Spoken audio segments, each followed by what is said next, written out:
Hey guys, how's it going? Another video on the Cutlass.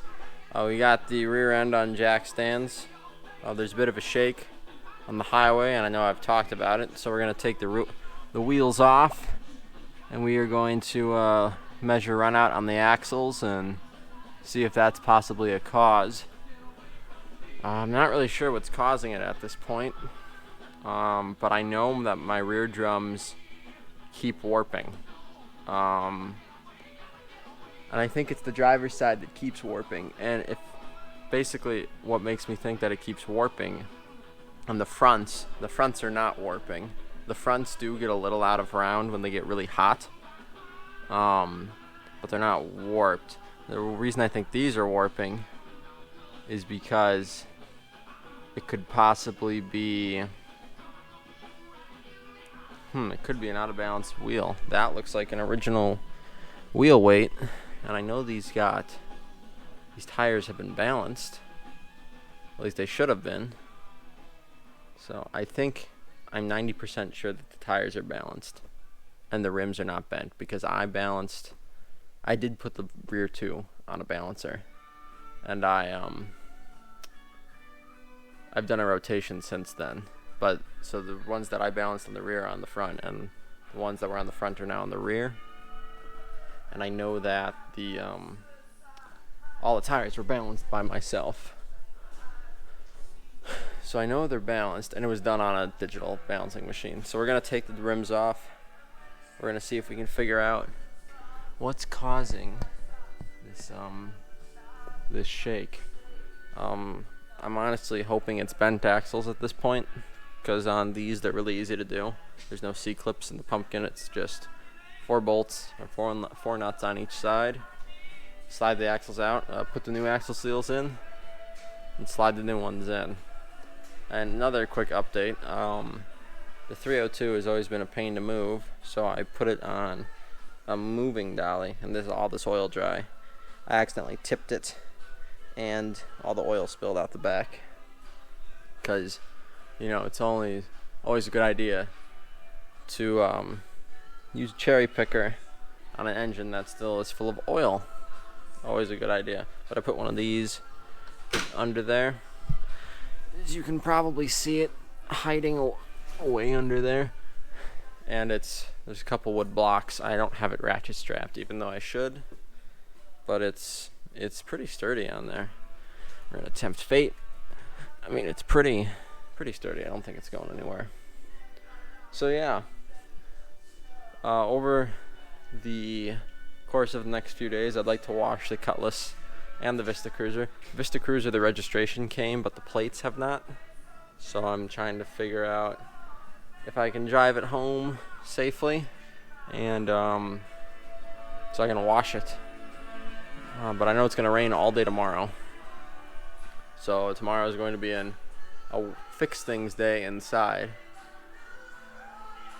But, we're just going to pop these wheels off, and we're going to see if it's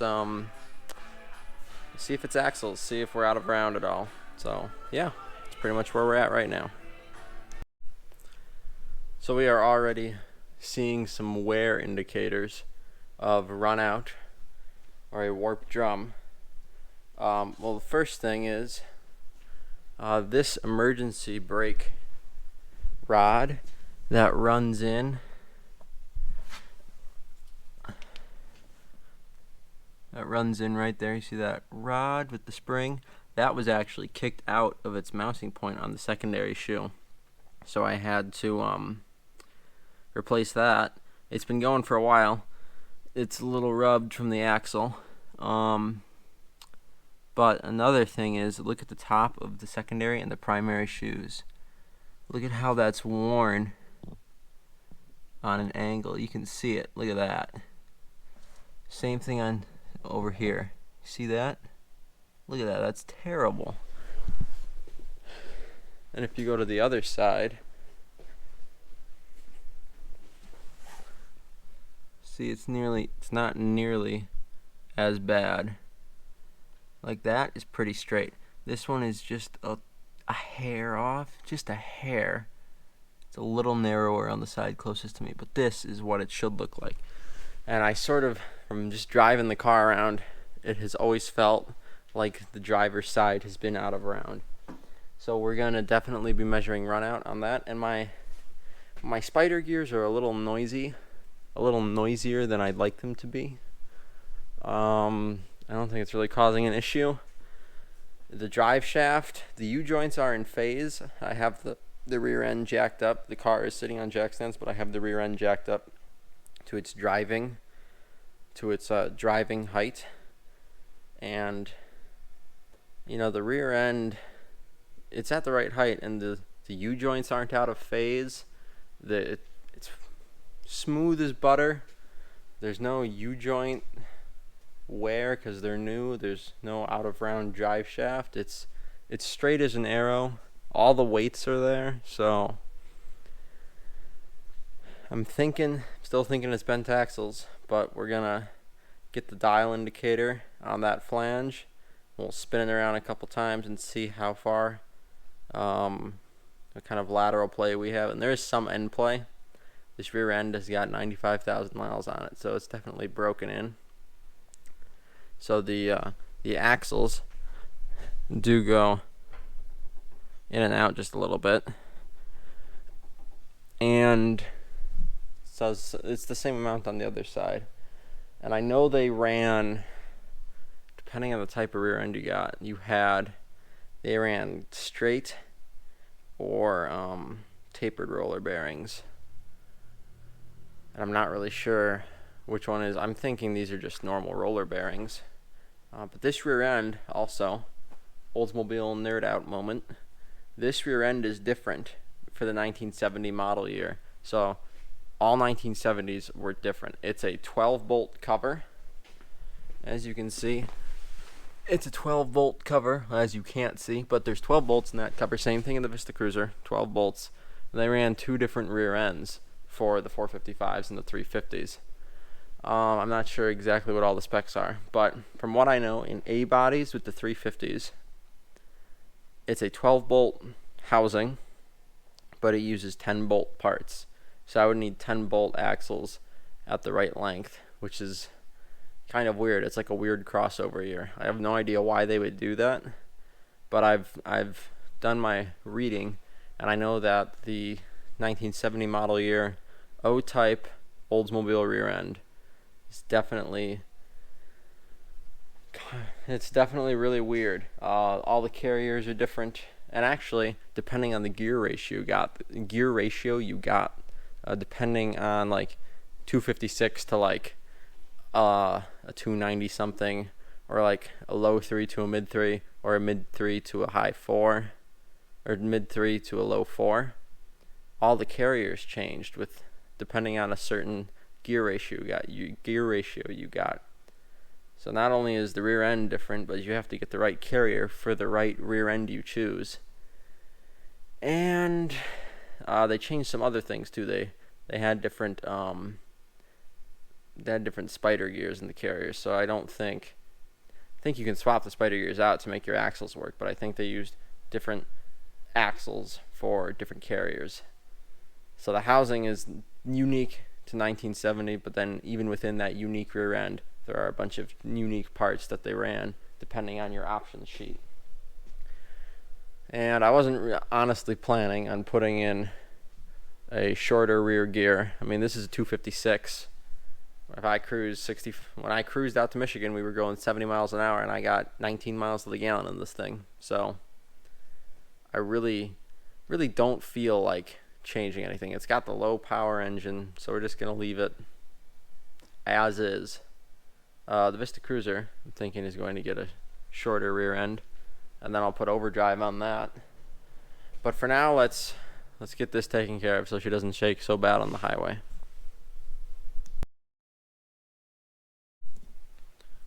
Okay, so I have my run out set up for this brake drum, and just lug nut there and there, drum on backwards, magnetic base.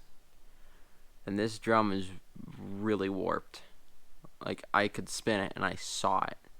but it's pretty bad. In fact, we're gonna show you just how bad. I'm gonna get in as close as I can. Let me just adjust the camera quickly. There we go. Much better. Okay, so are you ready? So right now we're at 0. And it is just awful. Look at that. Look at that. That's almost a... Oh my gosh. I mean, that is just terrible. That is awful. So if we zero it out again. If we just zero it out. Now, this is not a perfect way to do this. I'm going to take this drum. We're going to put it on the other side of the axle and do the same test. Because I'm not sure if it's the axle yet or if it's just the drum was made wrong, but we're going to put it on the other axle. This is just our very, very terrible baseline. Yeah, so every single division is 1/1000th of an inch. So I think that's like 1/10 of an inch almost out of round, which is why it shakes so gosh darn much. I mean, just, oh my goodness. That's just terrible. So yeah, we're gonna run it over the other side. But, so this is the driver's side. So I'm just going through and cleaning up the hub surface. I realized that might be throwing off my measurement. So I'm going through with this wire wheel on the drill and just cleaning up the hub surface of any grit and debris. We're going to get it perfectly smooth, and we're going to do the inside of the drum as well. But I just figured I'd show you a little tip while you're working on brake drums or on drum brakes. If you want to protect your shoes, I normally do this when I'm doing cleaning like this. You get all this dust everywhere. So I like to protect the shoes, and I like to put a little painter's tape over the shoes. And that way, any dust that settles on it, when I stop, it won't embed itself into the material and ends up scoring my drum. It's just a little tech tip. So I measured the runout on both drums on both sides of the axle, and each time they came out to about 60/1000ths out of round, as you saw. Maximum runout is 6/1000ths. So I checked the backing plates. The backing plates are so thick, there's no way they're bent. I just went through, I relubricated all the pivot points and the star adjusters, make sure everything is moving freely. And I'm just I can't turn these drums anymore because they've been turned once, and I've measured them and they're at their maximum wear, their maximum inner diameter. So I'm just going to have to buy new drums and put them on, and if they warp again, then I know something is definitely the problem. And a lot of times when I get new drums for old cars, they are warped right out of the box. So I'm thinking on a weekday, I'm not working earlier this week. I'm just going to buy some drums, drop them off, and have them turned on like Monday or Tuesday, and we'll slap them on, and then we will monitor how much they warp, if they warp anymore. But there's just really, I've measured, that's the only thing that really has any run out is the drums. So I'm thinking it's the drums aren't balanced from the box, or they're just not well made, or they've been sitting on the shelf for ever and people have been stacking boxes on top of them and they just warped on the shelf, which I know sometimes happens, or they're not perfectly balanced. I have seen a couple times, not vehicles I'm working on, but vehicles other people have worked on, is that the drums themselves are not balanced, and they have to take them to a machine shop and have the machine shop balance the drums for them, which is a very rare case, and I may have just gotten unlucky but that could very well be the problem. The weights that you see on the drum could be off and throwing off my measurements, but the drum looks out of round just by eye, and then the inner diameter also looks out of round big time. So I'm thinking that's it. The axles, after I cleaned the surface of the axle, I measured the run out, and there's just nothing. It's just, I don't know what it could be. There's a little play back and forth. So I mean, the wheel bearings are definitely used, but they are not tapered roller bearings. They are just standard roller bearings. So there's going to be a little back and forth. But I just don't know what else it could be at this point. I mean, my axles are not bent. I went through and I rechecked them, and there's nothing there. So I'm thinking it's got to be something with the drums, or the wheels, or the tires. Either my back rims are really bent. I replaced one of them with this. So either the back rim, the other back rim is really bent, and I have to get a new one, or the tires are just not good. But I mean, because they aren't the most expensive tires in the world. They're not the cheapest I could find, but they definitely aren't the most expensive. So I'm not thinking, I'm buying, my plan is tomorrow, when I have enough time, I'm going to take the wheels off of this, and I'd like to put them on the Vista Cruiser and drive the Vista Cruiser on the highway and see if it shakes like it does in this car. Because if I take the wheels off this, put it on the Vista Cruiser, and the Vista Cruiser shakes the exact same way, then I know it's wheels and tires. But either way, those drums are way out of round, and it's got to be fixed. The drums have to be replaced. So either way, that's also getting done tomorrow, and we'll see if I have time to put these wheels on the Vista Cruiser, because without a lift, I'm gonna have to do it one axle at a time, and that'll probably take me an hour to switch them out and then switch them back. So that doesn't include drive time. So we'll see what I do, but just gonna slap the wheels on tonight, go home, and maybe get new drums, and just maybe not even get them turned. Maybe just buy new drums tomorrow and put them on and burnish them and see if they warp. And then Monday is also another packed day, because I'd like to wash the cars as well. So we'll see what I end up getting done, but I've got a busy 2 days ahead of me. And I think that's going to wrap it up for this video. I'll keep you guys updated on the drums. I'll let you know which way I go, one way or another, if I have them turned right away or if I just put them on as is. But yeah, I think these drums have about seen it, which is really disappointing. They're only like 2 years old, and it's been shaking for quite a while. So I'm sick of it. I want to find what the problem is. So we're finally knuckling down, and we're going to find the problem.